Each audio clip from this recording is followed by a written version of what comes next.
Okay, hi everyone, I'm Ellie, and like all of you, I'm in sales, and my entire responsibility is actually this portion of the sales process. So, how many of you want to close more business? Just a show of hands. That's good. How many of you think you could be better at... Who in here doesn't want to close yeah, what's more going business? on there? Let's participate. Let this be interactive. Yeah, let's try Everybody again. here Who wants to close more business? business? Everyone does, right? Raise your hand if you think you could be better at closing. Okay, great. Well, Tom will be talking about that portion in his section of the process, but I would actually argue that when we're not closing enough, it's not a closing problem, it's an opening problem. We don't have enough prospects, good prospects in our pipeline consistently. Oh. I don't know how to use this. Oh. That's me. Hi, everyone. And nope. And Megan will be joining me later. I'll introduce her when the time comes. So the goal of this quadrant is first to learn how to build an effective prospecting and pipeline process that puts you in the position to get that first meeting. And my goal for myself today is that you all can pick up and implement even just a couple of these strategies to drastically increase your numbers.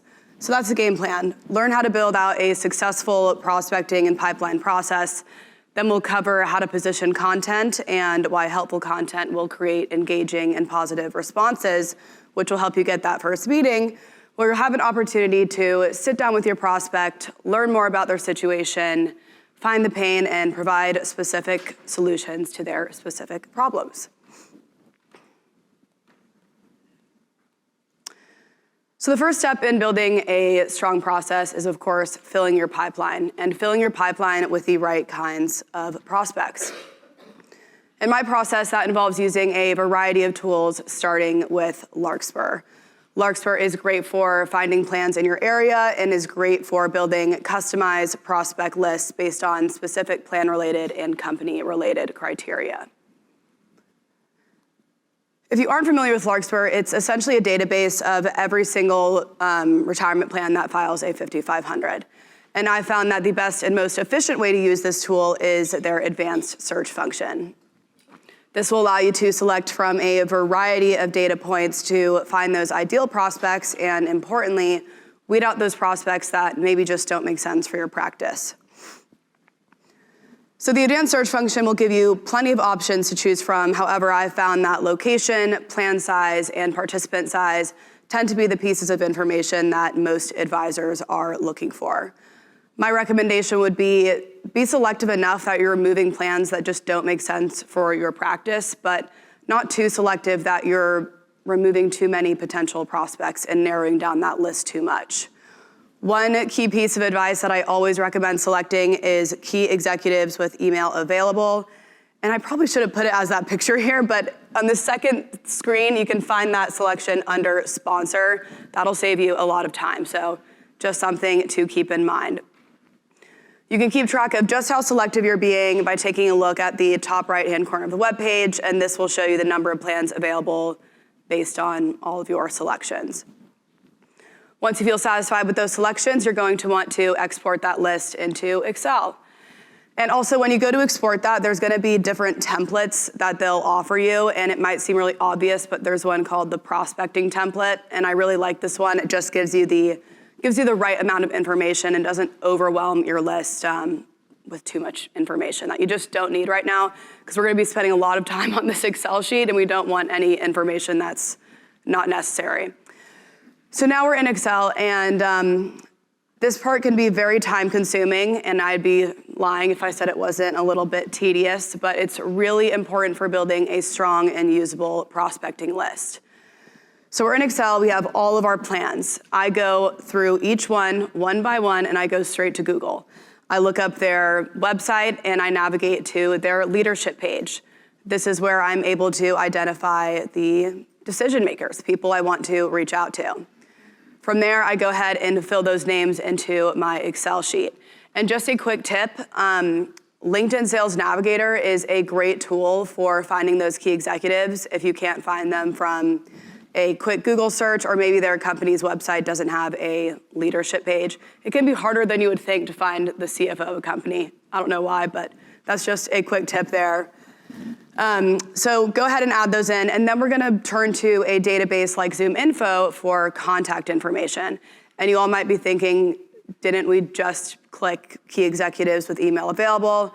And yes, we did do that, but the key executive they give you is just the 5500 signer, which is super important. We wanna know who's signing that document, but they aren't the only key executive we want to reach out to. So we head to ZoomInfo. I love it. I think it's super easy to use. I've been using it for a few years now. Simply put in the contact's name, sometimes the company, but that's fine. And their contact page will pop right up. It'll give you their email, their phone number, their headquarters address, their local offices, really everything you can need. And sometimes they'll actually give you their cell phone number. And while I don't like to use that as my primary number to use, I don't want to be like super annoying when I'm calling these people, but it is nice to have on hand, especially in this hybrid world these days. Maybe they don't use their work phone, or maybe their voicemail box is full. So I always just like to keep that on hand. So like I said, take all that contact information, go ahead and add it to your Excel sheet.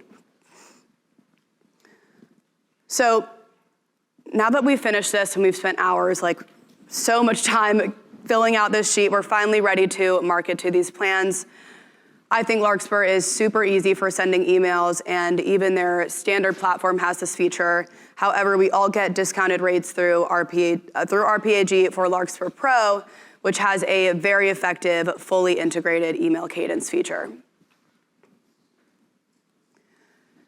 Some people like using Larkspur because then they'll only have to learn how to use one platform, which I totally understand, and Larkspur is still great, but I've used SalesLoft and I'm currently using HubSpot today. They are all wonderful, but whichever you decide to use, just make sure you conduct your own version of a needs analysis before beginning your outreach. And by that, I simply mean that different tools are going to be better for different types of outreach. So for example, if I'm doing a more targeted outreach, let's say I want to host an in-person event locally, or maybe invite prospects to a webinar, then I might want to include a photo of where the event's being held, a video of the speaker presenting to give them a quick preview, a flyer, I don't know, all that type of content. Not only would I want to choose a tool that can accommodate that type of content, but I would want it to look visually appealing to whoever I'm sending it to when it lands in their inbox. I'm not here to gatekeep anything. I think that SalesLoft is the best tool for that. I was wondering if I was allowed to say that, but yes. SalesLoft is great. I think that's the best one for that type of content. But on the other hand, let's say that I want to email my master prospect list, which is like thousands of people long. I call it my master prospect list, and this is something that I've been building out over the years. So when I'm not doing targeted outreach, that list is still there. So let's say I want to do an educational drip cadence where I'm dripping on them every month or two, sending them an educational email. In that case, I would want to use a tool that can accommodate sending 1,000 emails in one day without interrupting my other work. So all of these tools, actually, they're really good for mass outreach. So I guess at that point, it just comes down to preference. But I just wanted to give a couple of examples. My point is that when you figure out what type of outreach you're doing, do your research and find the tool that will suit your needs best. Helpful content equals positive response. Excuse me. So before I dive into this, I need to stress the important steps that I take to get them to open my emails in the first place. I think the best sales practice is to follow up every single email with a phone call. I know that sounds like a lot. Or better yet, call them and leave a voicemail before sending that email. That way, they're kind of expecting it. Maybe they won't just scroll right through it. And actually, I've had the most success with calling them and sending them an email and mentioning in the email that I had just called them. And I know it sounds like a lot, but I found that particularly effective for in-person events or webinars. It just makes the invite feel a lot more personal and authentic. Because having good content is one thing, but getting them to actually open it, it's another. And as someone who has made thousands, and I unfortunately really mean thousands of cold calls, I can promise you that all of that work it'll pay off, and it will produce results eventually.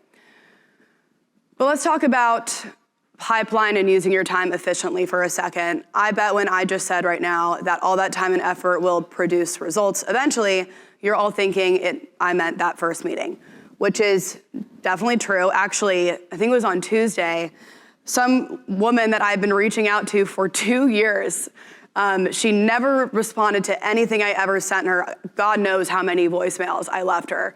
But she actually finally reached out to me on Tuesday and wants to hop on a call. So it does pay off. All that time and effort does work that way. But I would also say a no is certainly a result and is actually equally as important as getting a positive response. Because, well, let me just give another example. When I was making so many cold calls, naturally I would get rejected. That's just how it goes. And I used to view it as such a loss. I had to shake it off and take a little walk before I would get back to it. But now I know that getting a no is not a bad thing. It's not a bad thing at all. I get a no now, good. Their problem isn't big enough for me to fix. I can move on and spend time working on other prospects. Getting a result is also any type of engagement. So all of these tools that I just talked about will have their own version of a data analytics, metrics, something like that. I'm not sure the word for it right now, but it will tell you who's engaging with your content. So instead of just having this random list like we had in the beginning, I like to go to work each day and I prioritize my pipeline. I'm not gonna spend my whole day calling people when I know that they haven't interacted with my stuff for a year, So just prioritize your pipeline. So now that we've gotten them to open our email, it needs to actually make an impact. So a mantra that we have for our team that has really helped me when it comes to creating meaningful content is, if your message doesn't contain specific information that will help your prospect with his or her job, then don't expect a positive response. So when we're developing messages for the modern buyer who's probably, if not definitely, doing their own research before taking any meetings, we need to make value at the forefront of our outreach. And this really comes down to creating awareness or making them aware of any potential problems by providing them with specific educational resources that they can turn to right now to learn more about it, whatever it is I'm talking to them about. So my point is that you need to have good content. I know that sounds obvious, but unless you don't want to be so advertising, give them something that they can use right now. But let's take a look at a few examples of how this might play out and how to position your content based on your sales goals. If I wanted to sell an executive benefits program, and we'll use an after-tax plan for this example, I would first start my email, but I would first get their attention by using some sort of statistic that highlights the importance of their highly compensated employees. Then I would pair it with something that they can use right now to learn more about it. So as you can see here, I start my email with a rather jarring statistic from SHRM that says, in any employment environment, the direct cost to replace your highly compensated executive is 200% of the annual salary associated with that position.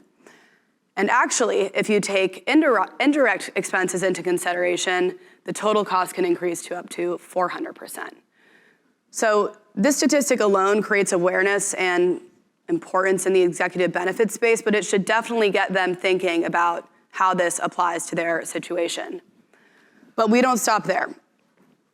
As you can see here, I say, here's a tangible way that you can recognize, reward, and retain key executive talent after tax plans.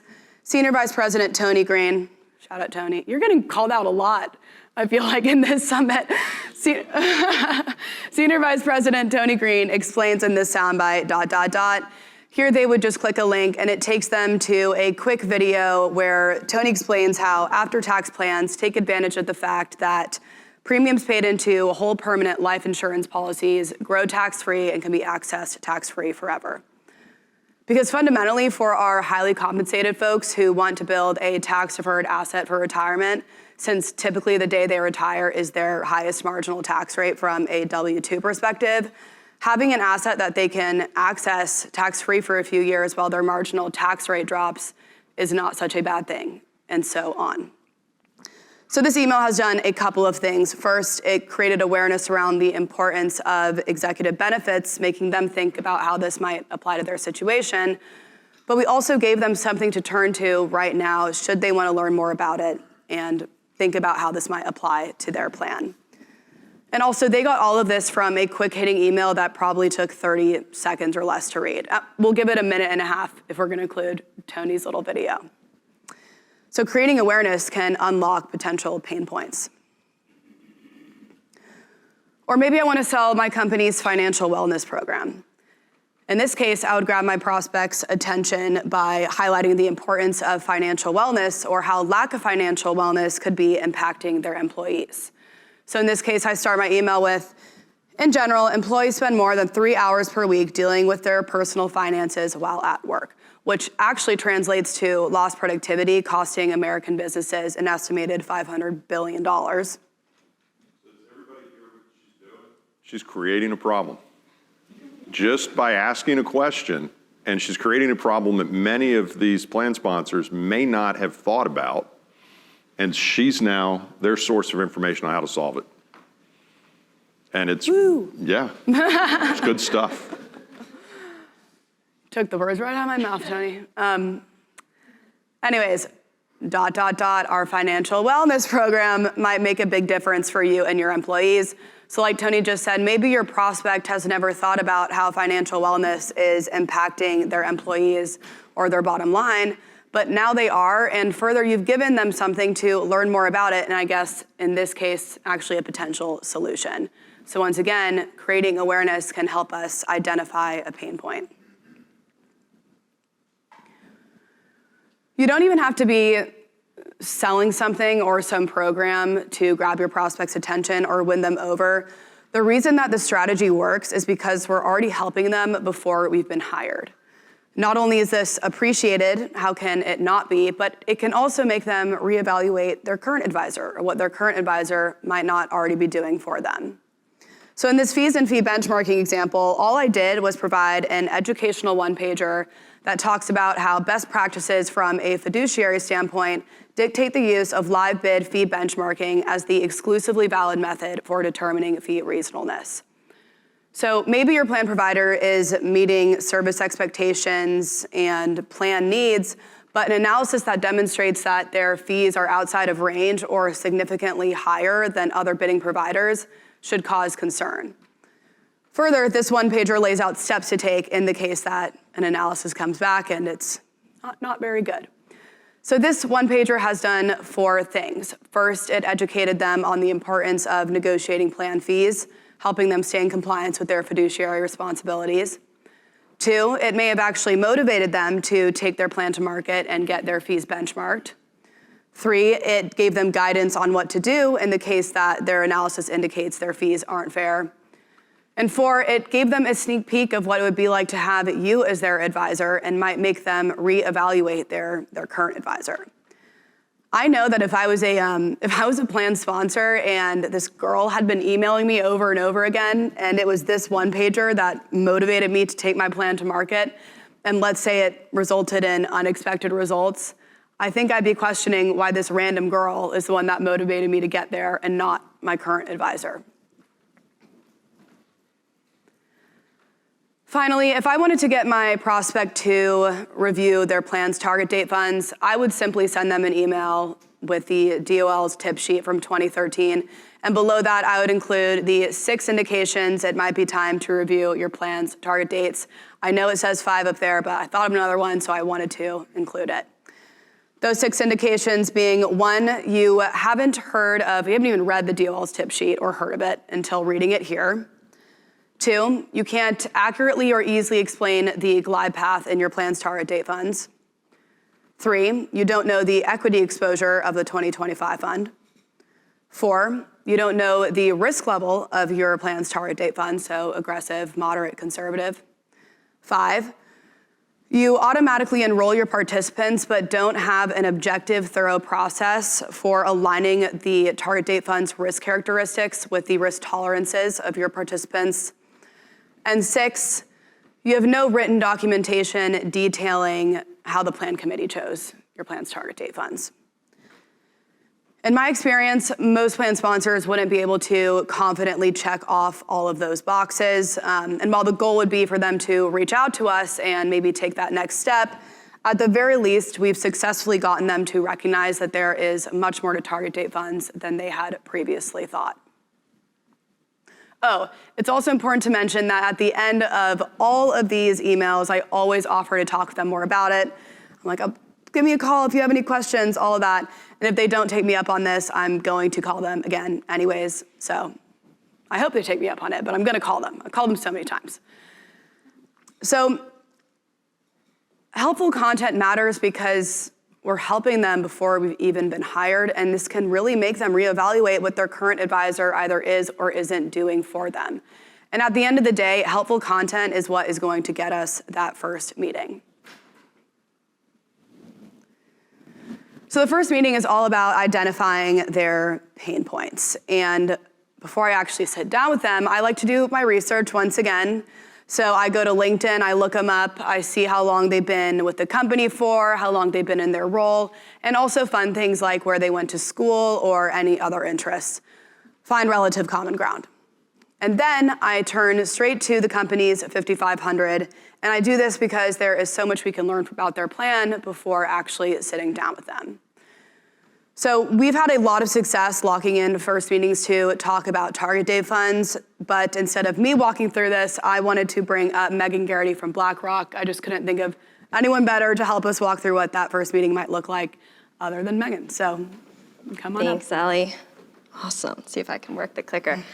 Thanks for having me, everyone. I'm super excited to be here to represent BlackRock. A little bit about me. I am a business development consultant for the west half of the country, so would love to work with more of you more often. And I know yesterday it was mentioned that we really do want you to grow and succeed. So a lot of my role is to help with unique prospecting ideas. Like Ellie was going into, there's some lists of some fast-growing companies that I often bring up when I talk with advisors. So would love to get you in front of some of those lists, as well as some tools like Brand and Share that I think coincides really well with what Ellie was mentioning. Essentially on our website, you can customize any of our thought leadership with your logo or the plan sponsor logo or the RPAG logo. So this is a really nice tool to be able to build out that calendar and drip on your prospects and have that in a regular cadence. So to kick it off here, we're talking about target dates. BlackRock obviously is a huge core partner of FlexPath. We're super high conviction in the product and really excited to be a part of it. So we're gonna start out with the proliferation of, that's a tongue twister, proliferation of target dates, and then the 3 main challenges that plan sponsors face when it comes to selecting their target date so that you can help them look at target dates through a different lens and ultimately select you as the advisor to help them manage it. So obviously we all know that target dates have taken off, right? But it's helpful to be able to quantify that for your clients, and this is something that you can directly show them. Over the last decade, both assets and contributions have doubled in size, so it's really no wonder why the DOL and fiduciaries are really paying more attention to what target date are you using with your plan, and is that the right target date for that specific plan itself? And the DOL put out this letter that Ellie mentioned. They actually put this out a decade ago, but we would argue that most plan sponsors have never seen it before. So even just bringing this type of information to the plan, you're already providing so much value right off the bat. And one thing that we see as most common with plan sponsors when we talk about target dates is they say, I looked at the fees, I looked at the performance, it checks out, we're all set, let's move on to the next problem. But interestingly enough, we scanned through this long document for you, and fees and performance are only mentioned 1 time. Now you see where I'm going with this. Glide path, suitability, risk, those are mentioned 8 times in this document. So 10 years ago, the DOL came out and said the most important things when selecting your target date are glide path suitability and is the risk the right one for that specific plan. They also do mention that they do see a really big place for custom target dates. So you can go to your plan sponsor and say, the DOL put this out, we need to help you satisfy those goals. The three main common risks that we see are glide path suitability risk, misfit risk, and underlying fund risk. When we think about glide path risk, we like to think about this as the overall QDIA, right? Is the average demographic the right fit for that glide path? So we know every single plan is different. There's different employee contributions, different employer matches, different industry types.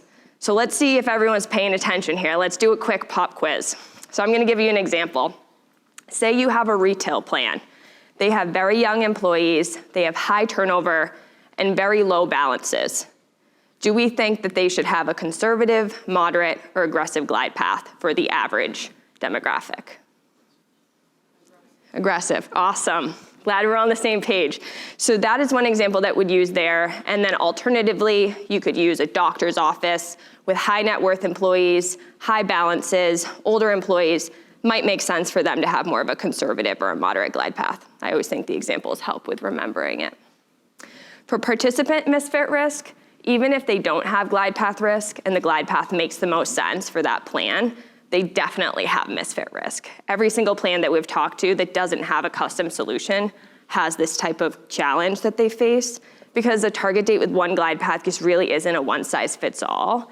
And as you can see up here, the average United States citizen that contributes to a 401k, they contribute about 7%, which is awesome. That's great. And we think that it makes sense for them to be in more of a moderate or an aggressive glide path, but there's obviously so much dispersion here, and a lot of people are left behind. So in order to satisfy the needs and fulfill the fiduciary duty, it's really critical that they enhance and use a custom solution. And another example here I'll use is, say you have Bob and then you have Jeff. Both Bob and Jeff are 40 years old. They both work at Bob the Builder Corporation. But Bob has $1 million saved in his 401k plan, and Jeff has $50,000. Bob and Jeff are both 40 years old in this same plan, but should they be in the same glide path? No. So we like to use that example with plans. And the final challenge is underlying fund risk. So we all know this, right? When you pick your core lineup, you choose the best of breed companies and the best of breed vehicles for each asset class. However, when you select your target date fund, you usually can only use proprietary funds, which is why it's so critical to use a platform that has such a vast array of selections, whether it be underlying vehicles like CITs, or really a bunch of different fund family options. And that's why we think that the FlexPath product is so solid to really help you achieve that. So overall, based on those three risks, glide path suitability, misfit, and underlying fund risk, we feel like if you bring these three with some of those examples to your plans, it can help you solidify getting that second meeting. So thanks, everyone.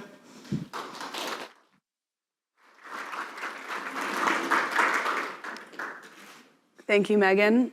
I quite literally could not have said that better myself. So while that was a deeper dive into target date funds specifically, that entire strategy can apply to whatever it is you're prospecting for.